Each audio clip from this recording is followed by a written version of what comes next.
don't mind sending one as well. I don't have it. It should be with EOC. Okay, it was a different one, but that Yeah, it's an old yeah, paper, look into it. probably 2003. Right. Seems to be, I think, a lot of needs there. And the idea of independent tribunal, I think, in principle, and also I think in theory too, I think we should have another independent mechanism to deal with, the similar issues. Now, what have I left? Yes. Putting the women or gender issues as a portfolio under LWB, Labor and Welfare. I had the same problem when I was the chairman for the Elderly Commission. Same thing, same entirely. They put elderly under the purview of Labor and Welfare, and therefore, elderly people needing welfare. But obviously, we said this is wrong again by same entirely. But again, I think it is a sort of long battle. I think with the government's way of doing things. Our juggle, when I say I, actually was the Elderly Commission. We came to a compromise that if we have this purview under another bureau, which means that we might not get anything at all. At least with Labor and Welfare, we could definitely bank on welfare services. Things like for OH allowances, living, the OH living allowances, and the $2 transport subsidies and all that. We could at least get those. But if this is moved to, excuse me for saying that, 7AB, we might not get that. So it's a sort of interim strategy, if you like. But on the other hand, I think I definitely agree that ultimately we should actually elevate the status, women, elderly or otherwise, I think, to a high position. Thank you very much. We're really encouraged, I think I have to say, on behalf of all of us, to hear that you generally support particularly the need for putting this portfolio together under a single heading of human rights and equality. I think we're also encouraged to hear that you also feel that the budget is far too tight, and it does go to show the government's intention or its commitment, at least if there's such a small budget in relation to litigation where we do have billions of dollars of surplus, and we could certainly draw on more. But also particularly significantly, I think now that you mentioned your previous sort of capacity in dealing with issues relating to elderly, these are all heads that Anna brought up in her very initial sort of proposed bill, and we really hope that you can put these issues together to sort of take this forward as a vision that we might realize hopefully in the not too distant future.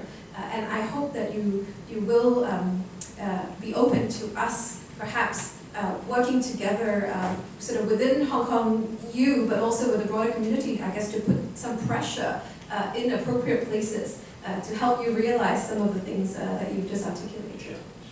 I think there's one more thing. So I think down to issues like retirement benefits for women. This is very close to my heart too. So I think this is something that very solid, very concrete that we could actually take it forward. Thank you very much, Dr. Chen. Yes. Sorry, I am here in my individual capacity, but I'm going to say something. I do work at the EOC, so even though I've also spoken, I think it's important to add, just for information, a few years back, the EOC set up a working group to propose the government to set up an Equal Opportunities Tribunal. That actually, we did work with judges. We had a group made up of judges and our own lawyers, and it was put forward, but that was declined. All sorts of reasons. So we did actually support the idea, and that, so from what Anna was saying, we took it forward, but that kind of fell flat. So not quite sure where to take it from here, but I think that's an idea that we can think about. Yeah, well, and all of this comes, of course, against the background that just 2 weeks ago the EOC released its discrimination law review recommendations to the government, which were fairly comprehensive and extensive.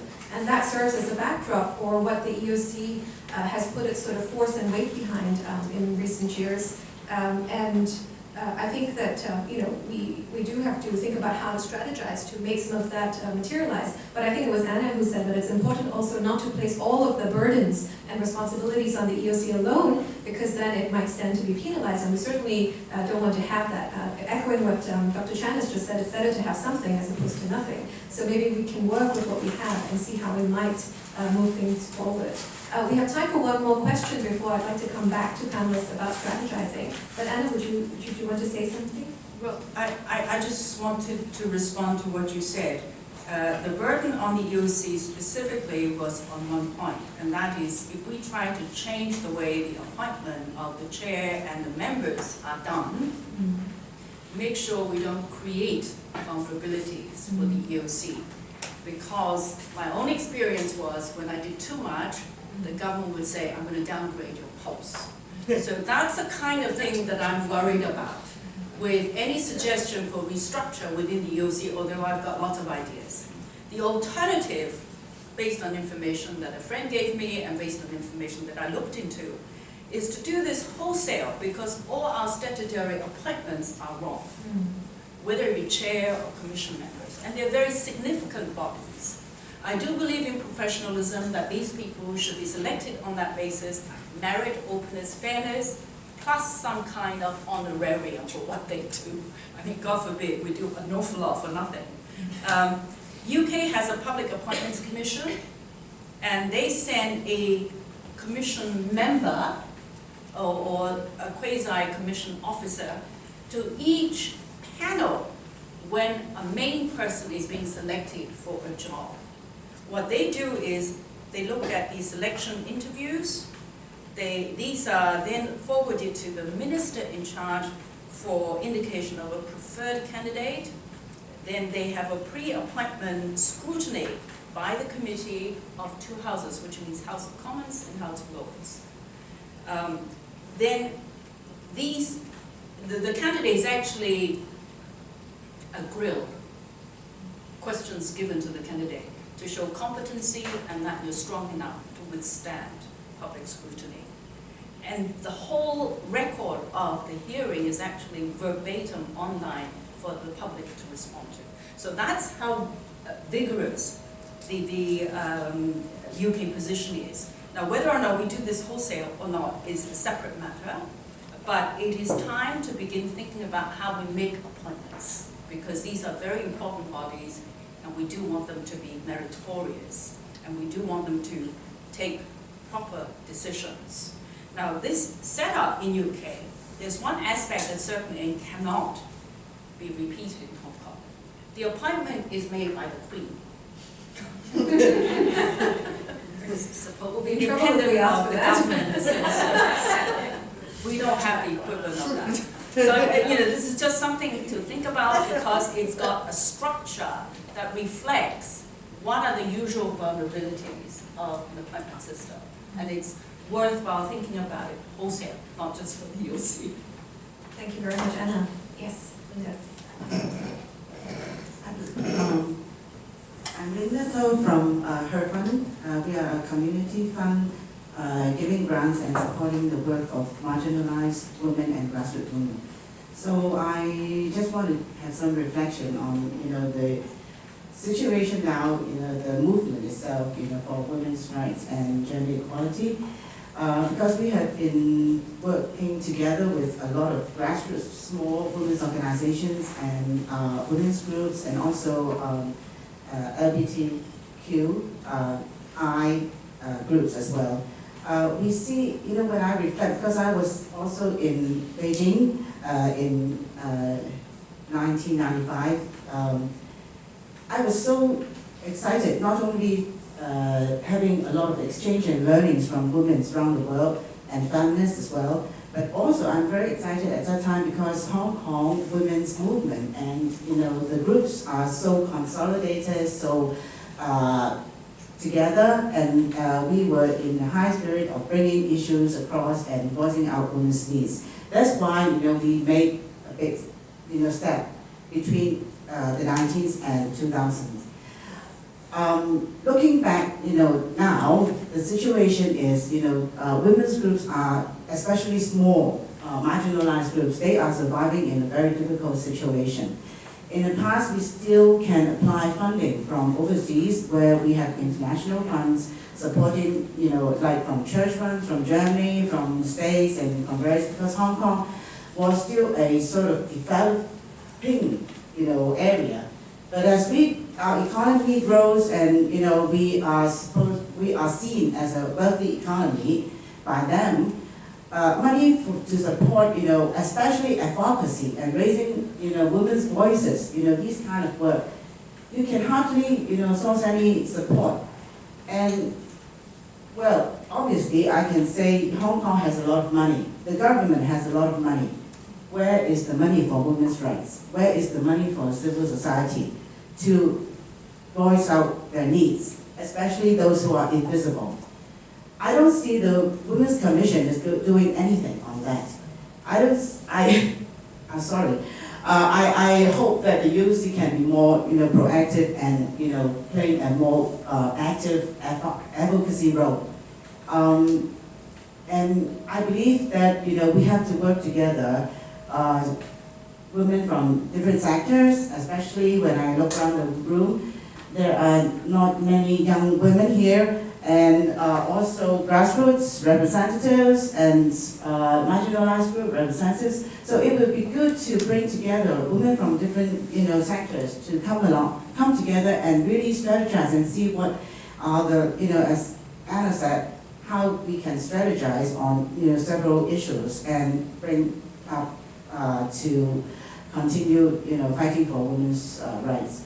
Another question is I would like to also hear Dr. Chen, his response about his plan in collaborating with the civil society, as EOC has been very inviting different groups to consult, to work together. Previously, when Dr. Chow was as a chairperson, I would like to hear your plans of how you plan to collaborate and work together with the civil society. Thank you, Linda. We'll hear Dr. Chen and then move back to the panel. Collaborating with civil society and NGOs, I think, are definitely one of the directions that EOC has established well, and I see no reason why we can't continue. So, and in fact, I think even more so that when we look at the discrimination law review, I think we definitely need a wider consultation on all issues. And the best kind of consultation obviously is from individuals in the community. So yes, I could promise you with that. Thank you, Dr. Chan. Linda, you've put us on course for the final part of the panel, and I'd like to start by echoing what you said, that it's very important to ensure that we have participation and representation across different sectors and groups in the community who have a stake in these issues. And the question really is, how can we band together and strategize to effectively move things forward? And I've asked the panelists to sort of reflect on this, and perhaps I can ask each of you to use perhaps 2 to 3 minutes, if you need them, to reflect on how you think we can do this effectively when we move forward. We'll start off with Anna. I have actually used a lot of your time, but just one point that I feel is important to say, which follows on what Carol said earlier. It is very important for NGOs and the civil society to say things with one voice and to have a voice, because unless we do that, we are disenfranchising ourselves, which is totally political, but unless we put it on the map, nothing's going to happen. And it is more effective when we come together to collaborate on issues. I think having started a comprehensive EO bill, that is definitely wrong to create divisions. Equality is equality, it is equality for all. I had that a rather unpleasant experience at the time of driving the bill, because there were statements made to me that it would be better if you stick to one thing and not the whole lot, because the resources would be all spread. So I'd like to say that with the civil society, that is, get together, try to consolidate the issues, do an annual report, appraisal of various, even EOC and so on. That's possible, and we can all chip together. But try to come together on a number of issues which are really, really helpful, and not try to put everything in the single basket. There will be a time we can create a list and try to create a focal for attack. do come back to Raymond Tan as a Secretary for Constitutional and Indian Affairs. He'll probably dislike it, but look for a second best scenario. If that doesn't work, we can come up with some. Thank you, Anna. Emily? Well, Anna said try to speak with one voice. And I think in Hong Kong these days it's not possible, whether it's on women's issue or on other issues. What we see is continuous fragmentation. Some are deliberately engineered, and well, many things boil down to politics. Actually, there are many women's groups in Hong Kong, in my constituency, so many, but they are not here.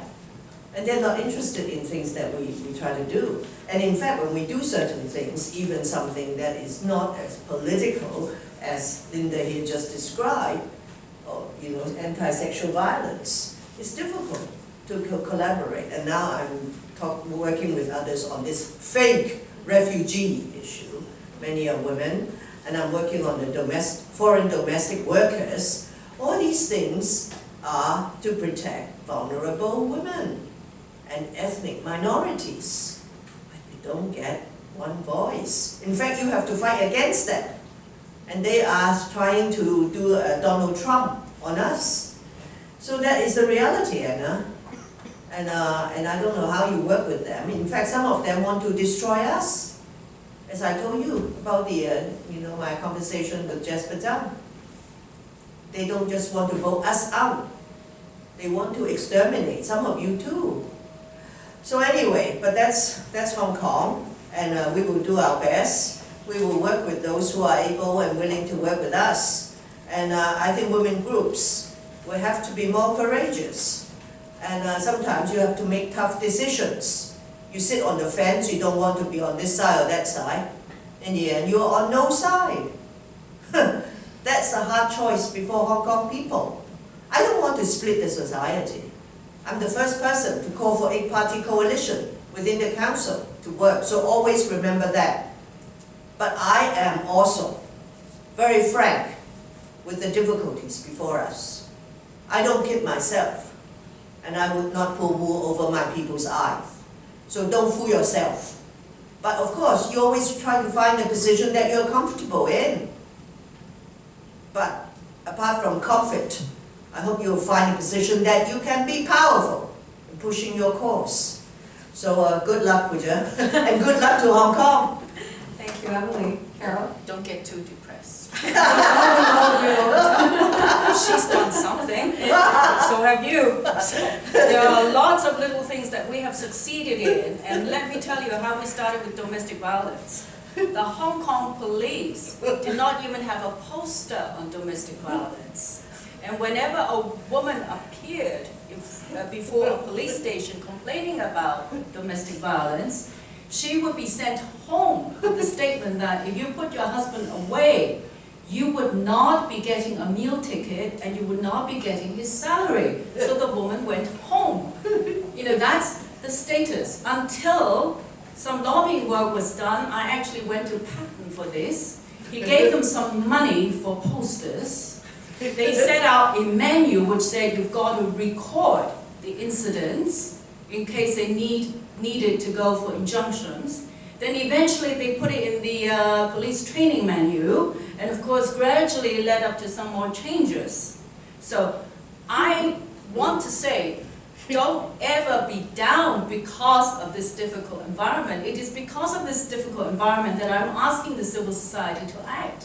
Because in many ways you can't rely on government and the institutions. But if you pull your weight together, even with small things, I can assure you we will succeed with some. That's how we started. Which nobody had thought that it was at all easy to try to pull together a bill on equality.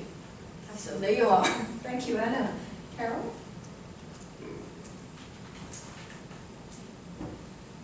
It's difficult to offer advice because, it's easy to say pull together, as Emily said, when society is so divided. And it's not just in Hong Kong. Look at the United States, my God.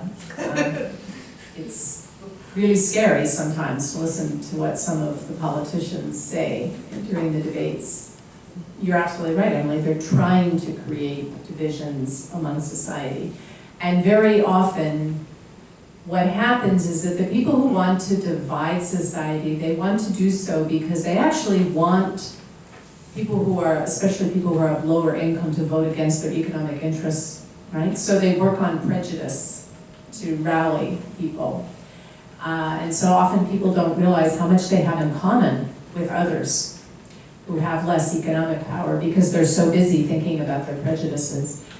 I think Linda's point about trying to get donations and funding is a very good point. It's actually not just that Hong Kong is perceived as a wealthy territory now, which is true, but there's another barrier now to seeking foreign funding, and that is if you get foreign funding, you might be accused, of being funded by the CIA or something. And, seriously, that's a new problem for any kind of advocacy, and I think it's really important to fight against that. And because there are sources of funding out there that have been very helpful and have often helped to bring the law to people in the community, help to train people about things like disability rights and other issues that now a lot of organizations are afraid to get that funding because they might be vilified in the press. So that's an issue, and I don't want to try to paper over it. I don't know how to best deal with that right now, other than, I guess I just have to come back to three things. One, what Anna said is correct. Incremental progress is still progress. And so you have to push for what you can achieve step by step. Even though society is perhaps more divided than it was 20 years ago, we still need to work to form coalitions and to reach out to groups that might be able to agree at least on some issues. Emily just raised migrant domestic workers, which is an important constituency. We really didn't have time to discuss today, but that's a very important group in Hong Kong. Another group that I've done some research on in Hong Kong is sex workers, and that is also an important issue. And sex workers and migrant workers have contributed to women's coalitions and to reports to the CEDAW committee. So there are times, one of the things that I've really appreciated about Hong Kong is that when we used to work on reports to the CEDAW committee, and you look at the number of organizations that would sign on, they were often of very diverse backgrounds. And I think that that is evidence that people in Hong Kong can come together and advocate for particular practical reforms. And then finally, I'm just going to return to the point about being willing to mediate. Benny Tai is a good friend of mine. We used to teach together, but when he announced Occupy Central, I did say to him, you have to make it clear that this is not an ultimatum. And even now when I talk to him about it, he always says, oh yeah, I was always willing to negotiate, and I was just sort of trying to help the moderates to negotiate, but I don't think he made it clear. I think from the start, it was perceived as we're going to sit down in Central until we get exactly what we want. And my feeling, I could be wrong, I don't know how the thinking processes work, but I think it made it harder for the moderates to negotiate.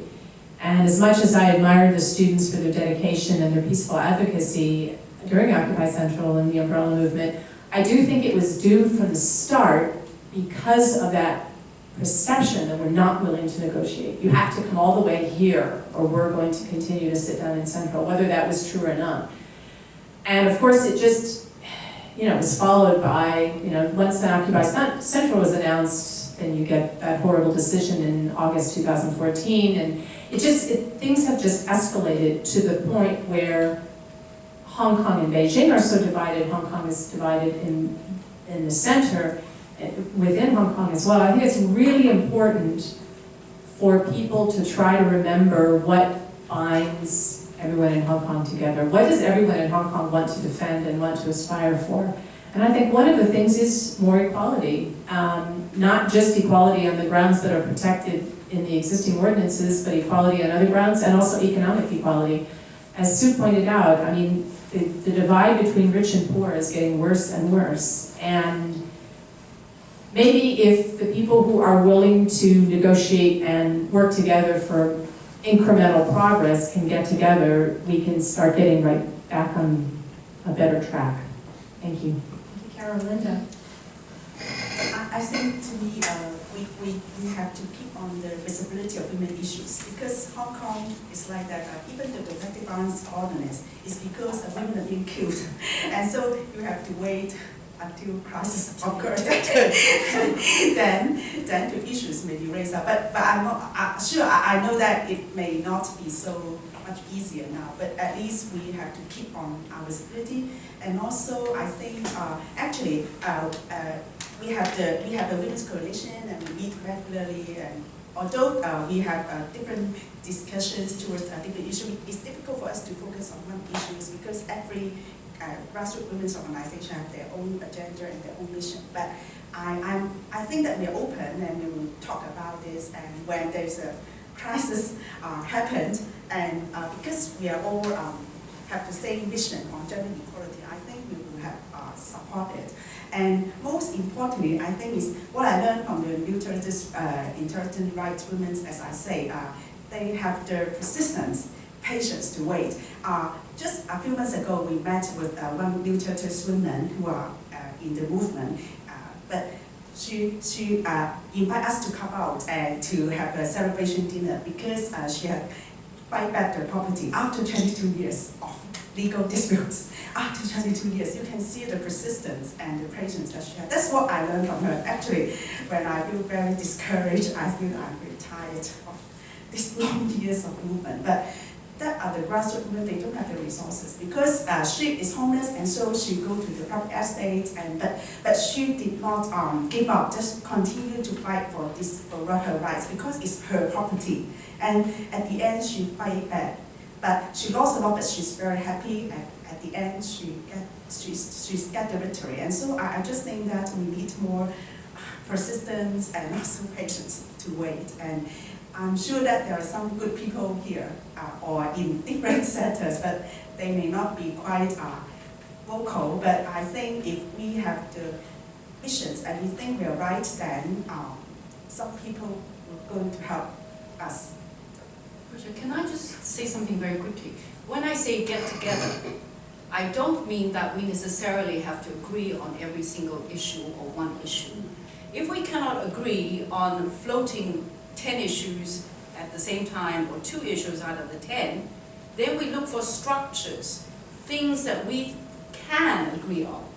Now, having a yearly report, what's wrong with that? You know, asking the minister, you assume the portfolio of this or that. Now, these are structural process and institutional issues that I can't see how any group would object to. You know, so part of our work is really to identify those things that can actually help us to be more cohesive. I'm not saying you need to give up your own commitments or platforms. Thank you, Anna. And actually, that's exactly where I'd like to pick up as we round up and think about what we have touched on in terms of important key messages in this session.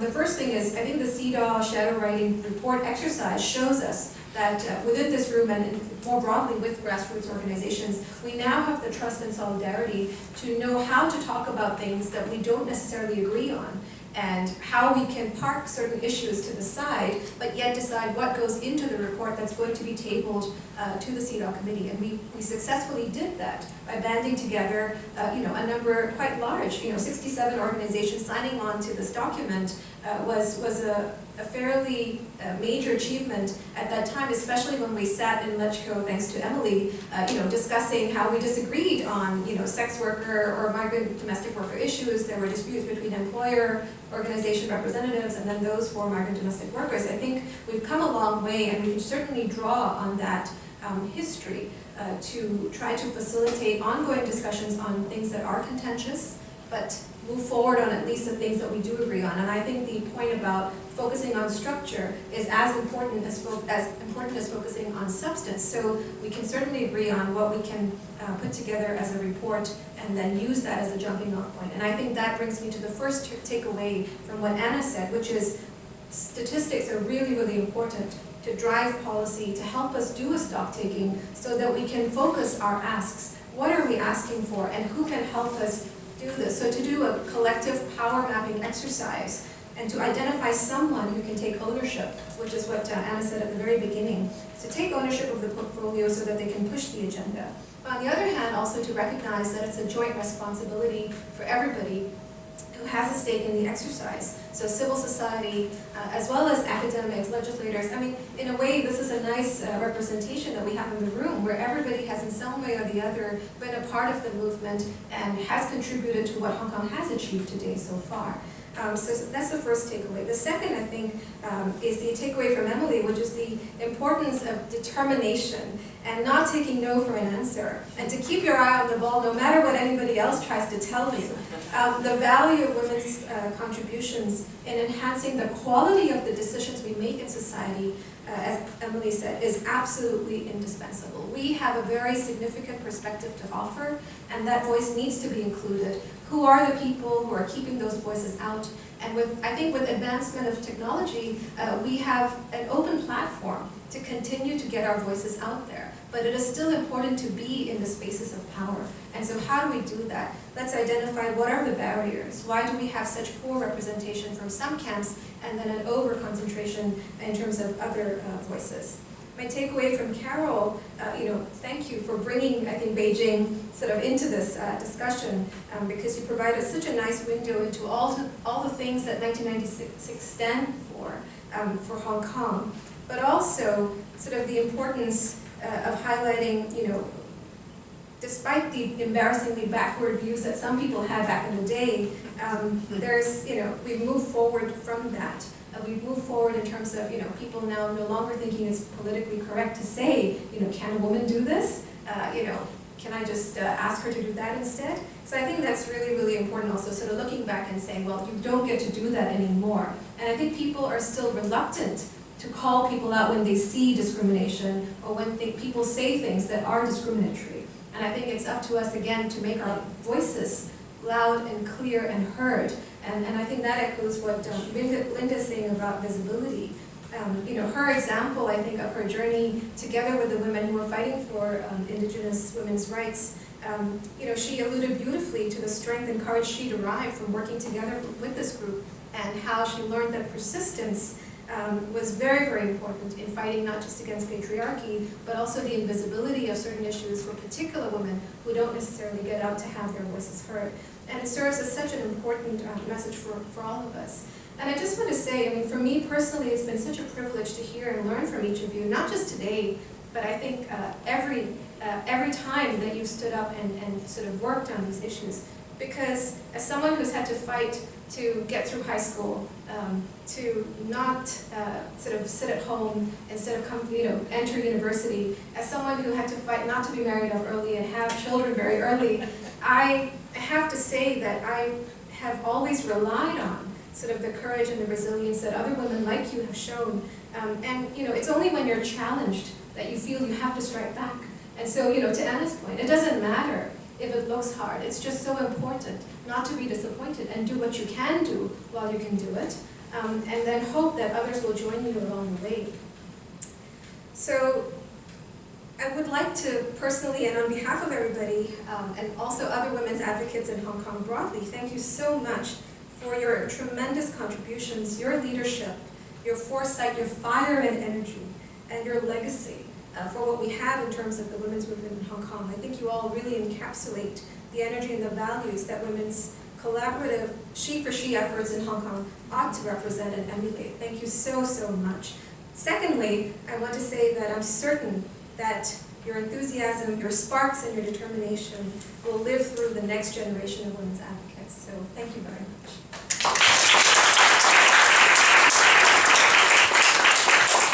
We'll now move into the next panel. If I can invite Professor Gina Marchetti and Dr. Stacey Ford to lead us to the next session. We have a fight about it. We can take a quick 5 5-minute bathroom break as we set up the video. Great.